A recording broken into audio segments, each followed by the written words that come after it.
wrong, I'm upset about it, but there's that part of me that understands too. There's that part of me, because my mind's a little clearer, that when you make decisions in life, sometimes they're far reaching into the future. I explain that to my kids. I explain that actually to my older daughter. She's a little older now, that your decisions sometimes can affect you far into the future. Specifically, I'm talking about criminal records. That's really what I'm talking about. Because they follow you, and this whole notion, I've talked to so many people like, hold up, don't that get erased after such and such amount of time? That has always been false news. Always. I actually thought that too until you just. It doesn't go away. I thought it was a term like expunged or something like that. There is expungement. It's a process. And you have to fall under a certain criteria. My charges, the amount of drugs that I got caught with, it isn't expungible. The kinds of drugs I got caught with, it isn't expungible. So you're saying that's with you forever? Forever. After I die, if you search my name, my record will come up, It's with me forever. Well, I'm glad you just said that. I actually thought it gets erased also. No. And like I said, there are certain things where you can go through the process of expungement and get it taken off. But with yours, it's not. But even in that, and this will be good for your listeners too, if in case they don't notice, because I was researching this. Like anything, the government outsources things, right? They don't do the work themselves. Mm-hmm. Getting your criminal record checked, you go through outside companies. You're not checking directly with your local authorities or the state or anything like that. It's outside companies that are holding these records. So you can go and get your record expunged. It's a sponge. It's always there, let's be honest, but it's a sponge. They can't hold it against you. A company goes to do a background check. It hasn't been erased from these companies that they use from their database. So your record comes up. It's a sponge, but your record comes up because it hasn't been erased at these databases. Now, by the law, they can't hold that against you, but they already seen that you had a record. Now, they can come up with any excuse not to hire you, even if that's the reason.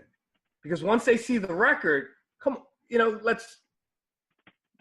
cat's out of the bag that at one time, you weren't always the model citizen you claimed to be on the application.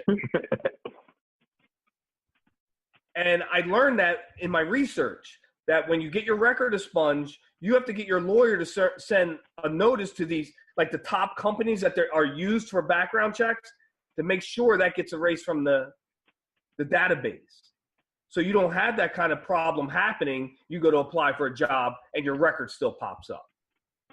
Okay, now just real quick, and then I know you're going to get back to what we were talking about earlier, but how do you know if your crime or your whatever's in your record, whatever it's called, is expungible or not? Like, how do you know, how did you know that it's stuck with you for life? And how do you know if it's not? Because maybe someone is uneducated. Maybe there's someone with a criminal record that it is possible that it can be expunged. Does the lawyer tell you that, or did you find that out on your own research? I found that out on my own research. I got online, I looked up stuff, looked up what was expungible as it applied to me. I wasn't looking up if possession of weed was expungible, because that didn't apply to me.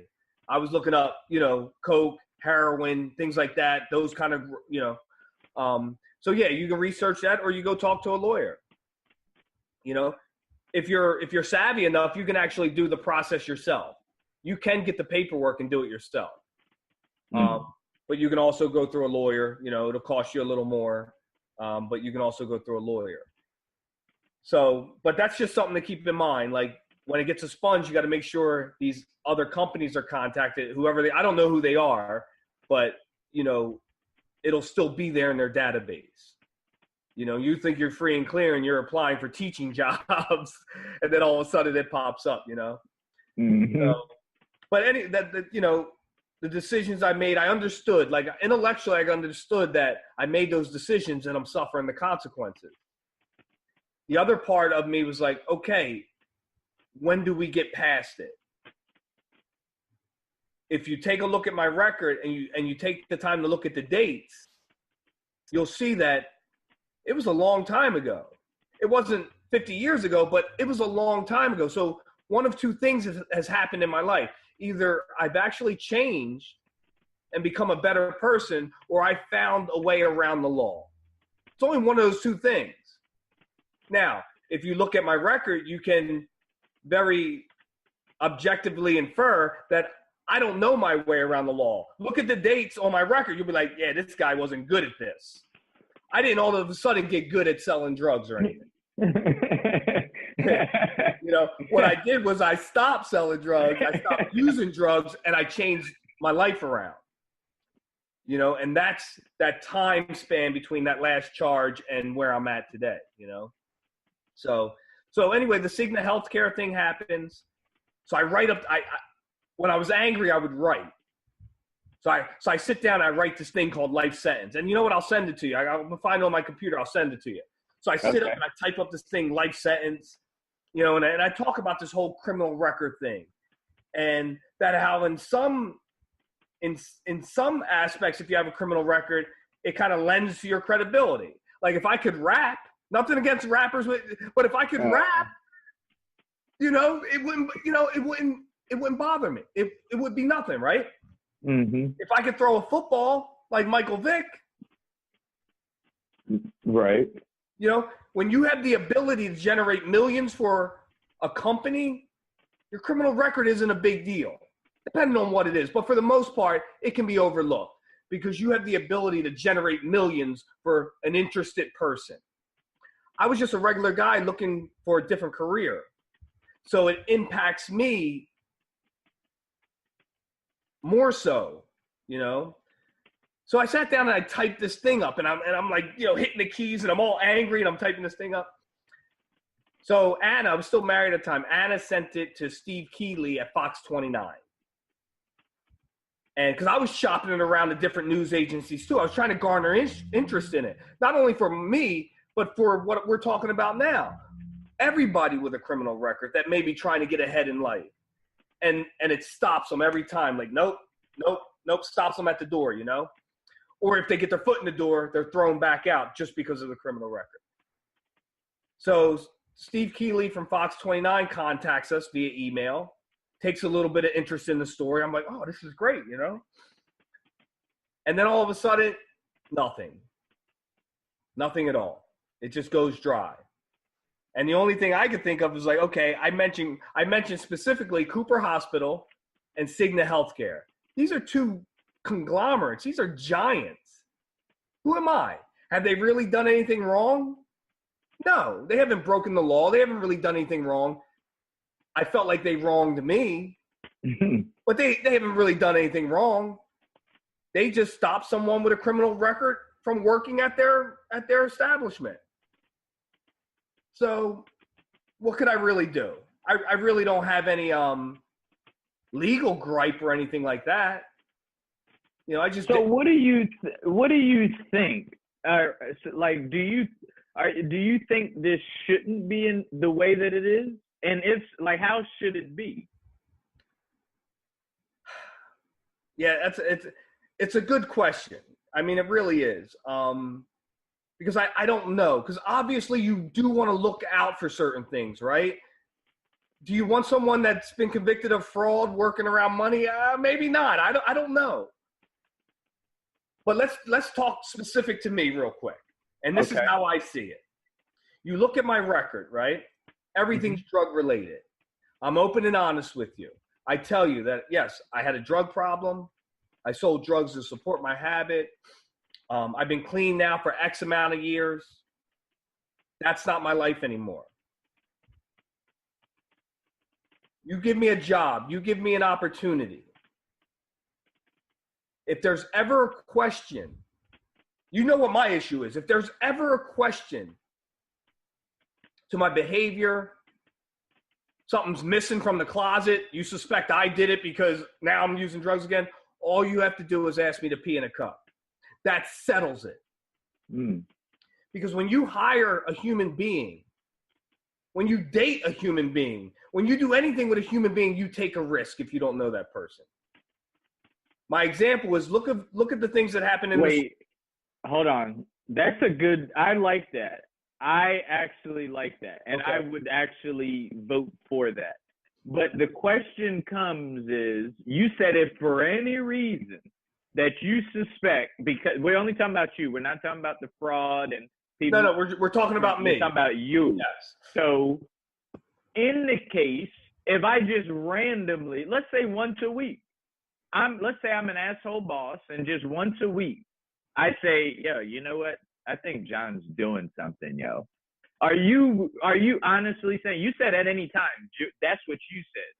Are you at any point gonna take offense to it, or would you be annoyed or frustrated, or do you literally mean you would piss in a cup once a week? You want to previously set up with me that you want me to pee in a cup once a week, and I got the job that I want to have, I will pee in that cup once a week. If that's the agreement we come to, you say, look, I'm going to give you an opportunity, but I'm going to need you to take a drug test once a week. But what if I didn't agree to once a week, but we did exactly what you said earlier, which is, hey, whenever you suspect that I'm doing something, all right, just have me piss in a cup on the spot. There might be a point I might get a little bothered by that. I can't say that I wouldn't. Certainly. So the once a week, if you agreed early, if they told you before, you would accept that. I would accept that in a heartbeat. Okay. You tell me I could teach, but I have to take a drug test once a week. I'm taking it once a week. You tell me I could have been a nurse, but we want to drug test you once a week to make sure. Not a problem whatsoever. I like that. That's actually a good idea. Not a problem at all. So that's like fair on both sides. That's yeah. Side, and it's fair on the other. Because I understand it, you know. But what I was going to say is like take the issue with like all the sex crimes in the schools with teachers and students and stuff like that, right? Mm-hmm. All those teachers came in with clean records. They didn't have criminal records. I use that as an example because, as I said, when you hire someone, you take a risk. Yeah. Whether you admit it or not, you take a risk. You don't know what's going on with that person. My stuff is there. You know what's going on with me. You know what my issue is. And again, it's so easily cleared up with a drug test. And I guess really what I'm getting at is specifically the drug thing because, you know, it denied me some opportunities, you know, and it might be a bigger thing than that. Maybe now you have me thinking, because maybe how else would they force people to take certain jobs? I see what you're saying. Yeah, in a way, how else could you? See, now they got you boxed in for the most part to these type of jobs, if anything. I think those jobs will still get filled because number one, as a union. No, they wouldn't. As a union, there's jobs that Mexicans have that most Americans. The only reason why Mexicans have those type of jobs that everyone finds humor and we joke around saying, "Oh, yep, that's a Mexican's job right there." Yeah. Those are jobs Americans won't take. Well, yeah, you're absolutely right. Those lower jobs that we depend on, and when we go and get our organic blueberries and stuff like that, we're not going out there and picking them. Right. This is very true. I still think those jobs will get filled. You'll still have carpenters. You'll still have you'll still have the blue collar workforce. You'll still have those jobs being filled because you'll have people coming in and then branching out to other things, and you'll have people still coming in. But when we talk about, opportunities and look, I'm just one person that wanted to do something different with his life. But I also know that there are other people, men and women, that are trying to get their foot indoors and they're trying to